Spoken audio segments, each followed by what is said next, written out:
मुझे बताइए ना, आज आपको, आप में से बहुत सारे युवा होंगे या किसी को भी, कोई भी व्यक्ति है,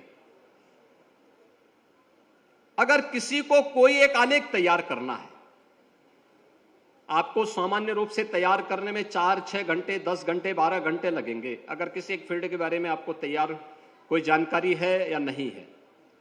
लेकिन आप चैट जीपीटी के पास जाइए, उस सॉफ्टवेयर में जाएंगे तो वह आपको अगले 2 मिनट में, 3 मिनट में आपको एक आलेख दे देगा। और ठीक है, यह आपके विवेक और आपकी बुद्धि पर निर्भर करता है कि आप उसमें कितना सुधार कर सकते हैं। वह आपको एक आलेख बना के दे देगा। मैंने स्वयं अखिल भारतीय विद्यार्थी परिषद के इस राष्ट्रीय अधिवेशन से जुड़े हुए कार्यकर्ताओं से मेरे कार्यालय ने अनुरोध किया था। उन्होंने भेजा था कार्यक्रम के बारे में, और कार्यक्रम में प्रोफेसर यशवंतराव केलकर जी के बारे में। यहां से गया था 1 पेज का, मैं चैट जीपीटी पे गया और मुझे 4 पेज का वहां से पूरा अपने आप एक आलेख मुझे मिल गया, हम लोगों को मिल गया। तो चैट जीपीटी या आर्टिफिशियल इंटेलिजेंस कितने लोगों को बेरोजगार करेगी? क्या हम इसे रोक पाएंगे? और नई प्रौद्योगिकी के अनुकूल होकर के अगर हम उसका सदुपयोग करना सीख लें तो यह न जाने कितने लोगों के हाथों को काम दे सकता है, कितने लोगों को आगे बढ़ने के लिए प्रेरित कर सकता है। हां, यह अवश्य है कि उसके जो नैतिक निहितार्थ हैं, उसका एक सुरक्षात्मक ढांचा हमारे पास होना चाहिए, प्रॉपर सिक्योरिटी होनी चाहिए उसकी, कैसे हमें करना है। और हम लोगों को अगर मानव जाति के अस्तित्व को बनाए रखना है तो टेक्नोलॉजी अच्छे लोगों के हाथों में होनी चाहिए।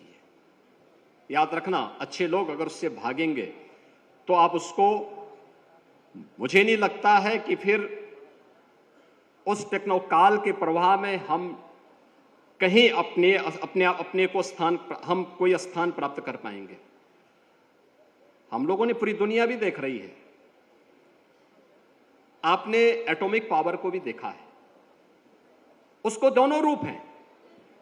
उसका एक पॉजिटिव पक्ष है कि आप उससे ऊर्जा प्राप्त करके कोई एटॉमिक पावर स्टेशन स्थापित कर सकते हैं जहां से बिजली लोगों को मिले, बहुत सस्ती बिजली पड़ेगी, तकनीक महंगी होगी लेकिन बाद में बहुत सस्ती पड़ेगी, पॉल्यूशन फ्री होगी। लेकिन दूसरा पक्ष उसका वह भी है कि एटम बम बना करके मानवता के विनाश का बीज भी उसमें निहित करता है। सवाल यह होता है कि वह किसके हाथ में जाता है, कौन लोग वह उसका इस्तेमाल करते हैं। और याद रखना, शुद्ध विज्ञान के बारे में यह कहा जाता है कि वह निरपेक्ष है, उसके बारे में कहा जाता है कि वह वास्तव में ऑब्जेक्टिव है।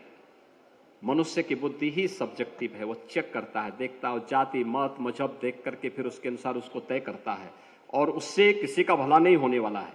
और अब तो हम लोग कहां पहुंच रहे हैं, यानी आर्टिफिशियल इंटेलिजेंस के बाद ऑटोमेशन आ गया, क्रिप्टो करेंसी और ब्लॉकचेन आ गया, आईओटी यानी इंटरनेट ऑफ थिंग्स वहां आ गया है, बायोमेट्रिक तकनीक किस रूप में आ चुकी है वह किसी से छुपा हुआ नहीं है, और कहां तक पहुंच चुके हैं।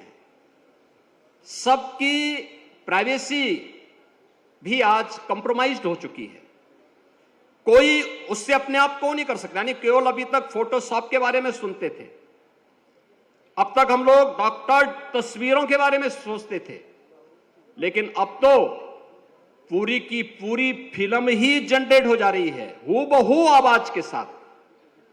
आपने देखा होगा अभी पिछले कुछ दिनों 2-3 बड़े साइबर अपराध के मामले यूपी में आए थे। हमारे सरकार के एक मंत्री को उसके पुत्र की आवाज में आवाज आया कि इतना पैसा आप जमा कर दीजिए, और नहीं करेंगे तो फिर बेचारा क्या, बाद में पता लगा कि ये तो सब गलत है। यानी पूरी की पूरी आवाज पूरी उसकी आवाज और उसकी फोटो के साथ पूरी फिल्म सामने आ गई और सब फेक था। डीप फेक वहां तक जा चुका है और उस तक मुझे लगता है कि वह एक खतरा उसका भी है।